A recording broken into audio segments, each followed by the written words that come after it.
अगर भारत देश अंग्रेज़ों से तो आज़ाद हो गया, लेकिन जो अंग्रेज़ रूपी मानसिकता के लोग आज भी इस देश में जो लोग हैं, यानी कि शिक्षा की पद्धति में अगर हम बेहतर तरीके से बदलाव करते हैं तो शायद गरीबी, बेरोजगारी, भुखमरी, अशांति, इस प्रकार की जो गुलामी है, इससे भारत मुक्त हो सकता है। एक यही डिफरेंस आ जाता है क्योंकि वहाँ के लोग डेडिकेटेड अगर थे पहले भी, आज भी डेडिकेटेड हैं। हमारा डेडिकेशन कहीं ना कहीं जाके स्थिर हो जाता है। आप अगर अलग धारा से कट के चलेंगे तो आपको साइड कर दिया जाएगा।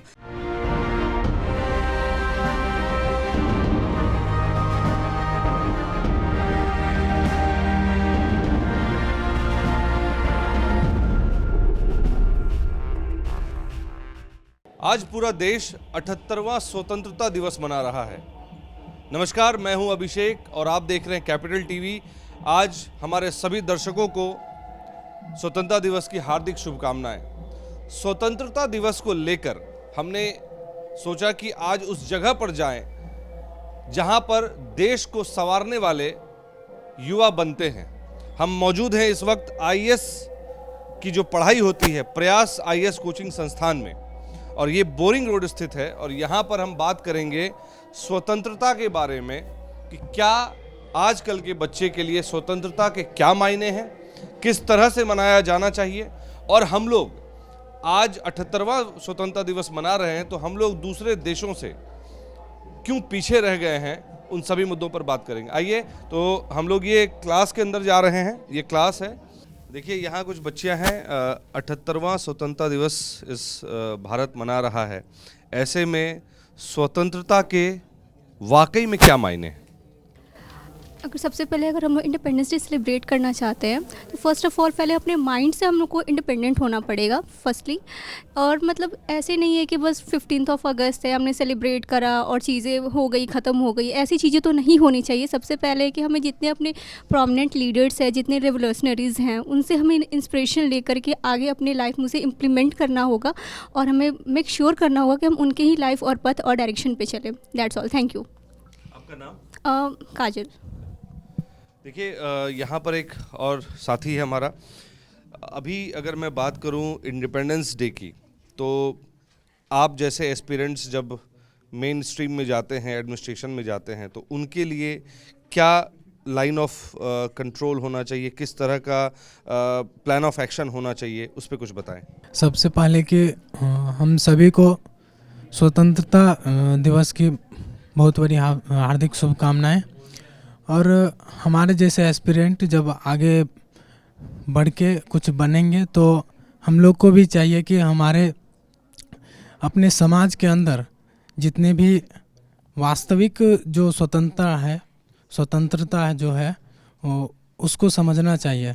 गरीबी, विकास, बेरोजगारी आज की सबसे बड़ी समस्याएं हैं। इसलिए हम चाहेंगे कि जितने भी एस्पिरेंट हैं जो किसी भी एग्ज़ाम की तैयारी कर रहे हैं वो अपने लाइफ में उसको अचीव करें और उसके बाद अपने समाज के विकास के बारे में सोचें। Thank you. आपका नाम? एमडी शाहजादा आलम। जैसा इन्होंने कहा कि स्वतंत्रता का मतलब है कि विकास होना चाहिए, गरीबी दूर होना चाहिए। ऐसे में एक आईएएस एस्पिरेंट्स के लिए सबसे बड़ी चुनौती क्या होती है? आपको एज ए स्टूडेंट क्या दिखता है? सर हमें लोकल एरियाज़ में जाना चाहिए जो कि अनप्रिविलेज्ड एरियाज़ है। गांव में जाना चाहिए और फिर वहाँ के डेवलपमेंट के बारे में सोचना चाहिए। वहाँ की पॉवर्टी दूर करनी चाहिए और वहाँ के लोगों को डेवलप करने के लिए, वहाँ के मेंटालिटी डेवलप करने के लिए, बिकॉज जब भी हम गांव में जाएंगे तो वहाँ के लोगों की मेंटालिटी थोड़ी डिफरेंट होती है। लाइक विमेन एम्पावरमेंट पे वो लोग ज़्यादा फोकस नहीं करते हैं और ये सारी चीज़ें ही होती हैं बस। आपका गुड नेम? शिप्रा। चलिए, हम लोग यहाँ कुछ भाई बंधु हैं, बात करते हैं। आइए थोड़ा इधर आ जाते हैं।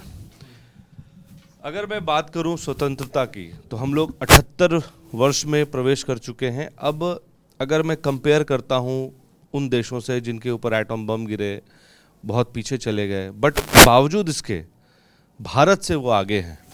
ऐसा क्यों? इसका रीज़न बहुत सिंपल है, क्योंकि जो पहले, जहां आप जैसे बता रहे हैं एटम बम गिरे या जो भी गिरे, वो पहले से एक विकसित देश थे, विकासशील देश थे, डेवलपिंग कंट्रीज थी।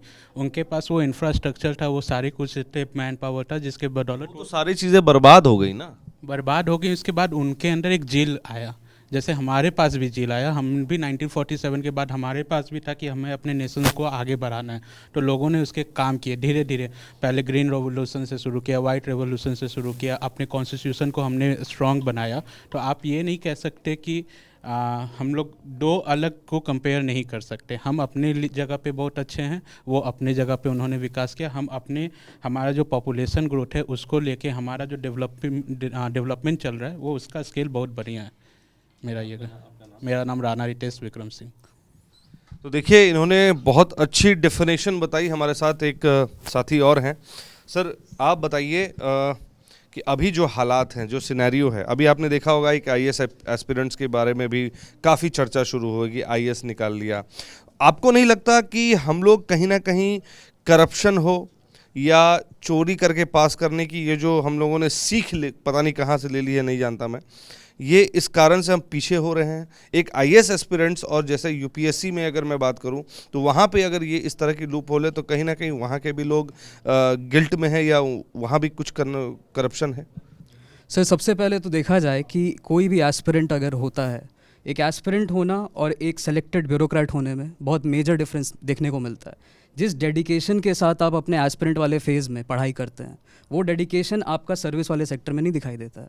और उसमें से कुछ एक चुनिंदा ऐसे कैंडिडेट्स ही सिर्फ बाहर आ पाते हैं, जो मेन स्ट्रीम में सोशल मीडिया का ज़माना है, जिसके कारण कम से कम हमें इनके बारे में पता चल रहा है। ऐसी कितनी अनजान कहानियाँ बहुत सारी दबी हुई होंगी जिनके बारे में शायद हमें पता भी नहीं है कि कहाँ पे किस लेवल पर लोग यही जो आपने बताया चोरी वगैरह जो कर रहे हैं। तो सबसे पहले तो एक ड्यूटी बनती है एक एस्पिरेंट की कि जिस निष्ठा और जिस प्रयास के साथ वो, जिस डेडिकेशन के साथ, जिस लगन के साथ वो अपने प्रिपरेशन फेज़ में पढ़ाई करते हैं, ठीक उसी तरीके से अगर वो अपनी सर्विसेज को भी सोसाइटी में उसी तरीके से इम्प्लीमेंट करें, जो चीज़ उन्होंने पढ़ा है वो सारी लर्निंग को अगर वो इम्प्लीमेंट करेंगे एक्सपेरिमेंटल तौर पर ही, तो एक मेजर चेंज देखने को मिलेगा। जिसके कारण एक ये भी देखा जा सकता है कि हमें कंपेयर किया जाता है अन्य डेवलपिंग इकोनॉमीज़ के साथ, चाइना के साथ कंपेयर किया जाता है, जबकि हम दोनों ने साथ में शुरुआत की थी। एक यही डिफरेंस आ जाता है, क्योंकि वहाँ के लोग डेडिकेटेड अगर थे पहले भी, आज भी डेडिकेटेड हैं। हमारा डेडिकेशन कहीं ना कहीं जाके स्थिर हो जाता है। क्यों हो जा रहा है? कारण मैं वही समझना चाह रहा हूँ। आप तो एक आईएएस एस्पिरेंट हैं, प्रिपरेशन कर रहे हैं, जहाँ तक मुझे मालूम चला आप सोशल सर्विस में भी इंटरेस्ट रखते हैं, तो ये हम लोग में वो ज़ील क्यों नहीं आ पा रही? हम लोग क्यों अपने ही देश को, अपने ही लोगों को काटने पर, लूटने पर तुले हुए हैं? अगर मैं राजनेताओं की बात करूँ, आपने एडमिनिस्ट्रेशन की बात अगर करी, एडमिनिस्ट्रेशन में जो लोग हैं तो ये तो यहीं से आईएएस और आईपीएस बन के जा रहे हैं, फिर वहाँ जाके उनको घुन क्यों लग जा रहा है? सर, एक तो कहा जाता है, ये कहावत ही बनी हुई है कि सिस्टम का हिस्सा बनना है आपको। आप अगर अलग धारा से कट के चलेंगे तो आपको साइड कर दिया जाएगा। और इसका कई सारा जीता जाता एग्जाम्पल हमें हमारे राज्य में भी देखने को मिला है कि कुछ लोगों ने अगर कुछ अलग करने की कोशिश की है तो उसको समाज से ही अलग कर दिया गया है। तो इस कारण कुछ लोग डरते हैं, एक डर का माहौल बना हुआ है, ये भी कहा जा सकता है। और एक तो आजकल ये भी है कि सोशल मीडिया के ज़माना में कुछ लोग दिखावे की प्रवृत्ति ज़्यादा रखते हैं, जिसके कारण कुछ एस्पिरेंट्स अगर कल को अगर ब्यूरोक्रेट्स बन भी गए तो उसके बाद फिर ऐसा हो जाता है कि वो सोशल मीडिया पे अपनी लैविश लाइफ को के ऊपर ज़्यादा फोकस करते हैं और समाज की डेवलपमेंट पे उनका ध्यान नहीं जाता है। आपका नाम? आदित्य। आदित्य जी से हमने बात की। अब हमारे साथ एक और साथी मौजूद हैं। अभी के सिनेरियो में अगर मैं बात करूं, स्वतंत्रता की कुछ परिभाषाएं मुझे उनसे मिली कि विकास हमारे लिए एक महत्वपूर्ण चीज़ है, गरीबी हमें दूर करना, तब जाके वाकई में हमें स्वतंत्रता मिलेगी। लेकिन उसके अलावा भी बहुत सोसाइटी में, समाज में कुरीतियाँ हैं। जैसे विधवा को लोग अपने पास नहीं बिठाते, उनको मंदिर में नहीं जाने देते, पूजा पाठ नहीं करने देते, और भी बहुत सारी कुरीतियाँ हैं। इनको लेकर आप क्या विचार रखते हैं? अभी के समय में ये कुरीतियाँ बहुत कम हो चुकी हैं, और सती प्रथा, जैसे आप विधवा बोल रहे, सती प्रथा सब ये हमारे अंग्रेज के समय में ये बंद हो गया था। और समाज का सबसे बड़ा मेजर चीज़ है कि डेवलपमेंट, शिक्षा यदि होगा सबके पास तो ये सब चीज़ें समाज में फैलाव कम होगा। तो क्यों हम अपनी शिक्षा को डेवलप क्यों नहीं कर पा रहे हैं? कई बार ये सुनने को मिला कि एक एजुकेशन पॉलिसी नहीं आएगी, आई भी, लेकिन उसका जो इम्पैक्ट होना चाहिए वो नहीं दिख रहा। क्यों? सर, ये बात से तो हम एग्री नहीं, इम्पैक्ट नहीं दिख रहा है। दिख रहा है लोकल लेवल पे, आप जाएंगे गांव में या विलेज पंचायत सब में जाएंगे, दिख रहा है। लेकिन वो चीज़ें होने में, अभी न्यू एजुकेशन पॉलिसी सरकार ने लाया था 2020, उसमें बहुत चीज़ें चेंज भी हुई थी। वो धीरे धीरे अवेयरनेस के द्वारा, जैसे लोकल लेवल पे बीडीओ हो गया, पंचायत हो गया, ये सबको अवेयरनेस थोड़ा सा फैलाना पड़ेगा। तो मतलब आप कहना चाह रहे हैं कि जिस स्पीड से ग्रोथ होना चाहिए इंफॉर्मेशन का वो नहीं हो रहा।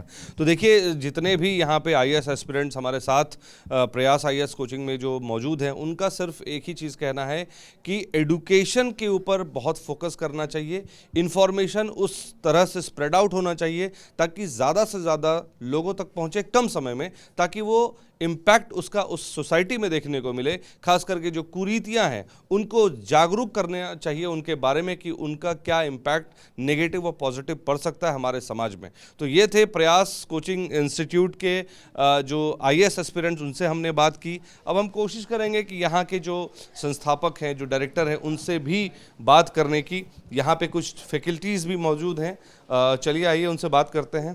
तो अभी हम लोग हैं यहाँ के जो एडमिन डायरेक्टर हैं उनके पास, एकेडमिक डायरेक्टर जो हैं रितेश सर। मुझे एक बात, रोहित सर मुझे एक बात बताइए कि जब हम बात करते हैं स्वतंत्रता की, लेकिन हम और आप तो फील करते हैं स्वतंत्रता, लेकिन अगर मैं रोड पे निकलता हूँ तो एक गरीब बच्चा, गरीब आदमी जो है वो ठीक तरह से अगर वो अपना ठेला भी नहीं ले जा पा रहा है, उसे लोग दुत्कार के भगा दे, तो ऐसे में ये स्वतंत्रता किस मायने के? एक्चुअली अगर हम बात करें स्वतंत्रता की, जॉर्ज बर्नार्ड शॉ ने कहा था कि स्वतंत्रता का सही मायना जिम्मेदारी होती है। अगर भारत देश अंग्रेज़ों से तो आज़ाद हो गया, लेकिन जो अंग्रेज़ रूपी मानसिकता के लोग आज भी इस देश में जो लोग हैं, चाहे वो शासन में हो, व्यवस्था में हो, समाज में हो, सोसाइटी में, जहाँ पर भी वो व्यवस्थित है, अपनी उन्होंने अंग्रेज़ रूपी भाषा को, वो रूपरेखा को तैयार रखा है, उससे मुक्ति पाना बहुत डिफ़िकल्ट है। और इसका एक ही उपाय है इस देश में शिक्षा। शिक्षा एक ऐसा हथियार है जो आप, उदाहरण के तौर पर आप थोड़ा सा इतिहास के पन्नों में आप जाकर देखें तो जब पहली बार शिक्षा पर अंग्रेज़ों की ध्यान जब आया था, बोला कि भारत में अगर साम्राज्यवाद को विकास करना है तो क्या करना होगा? सबसे पहले भारतीयों को अंग्रेज़ बनाना होगा, तभी हम भारत पर राज कर सकते हैं। यानी कि शिक्षा की पद्धति में अगर हम बेहतर तरीके से बदलाव करते हैं तो शायद गरीबी, बेरोजगारी, भुखमरी, अशांति, इस प्रकार की जो गुलामी है, इससे भारत मुक्त हो सकता है।